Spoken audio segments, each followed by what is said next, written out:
diqqat qilamiz.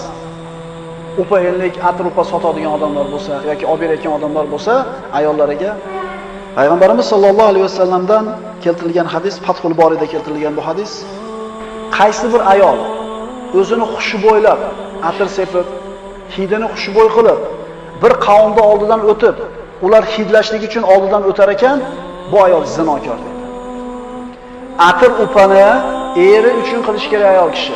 Ko'chaga chiqayotganda sepmasdan chiqib ketishligi kerak. Chunki bir nomahram erkakning oldidan o'tar ekan, hidlab, orom oldim hididan. Payg'ambarimiz sollallohu alayhi vasallam zinokor deb shu ayolni.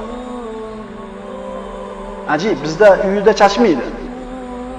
Chiroyli kiyimini, zeb-ziynatini taqib, kuyovini ishdan kelishini bir bayramda kutib olmaydi.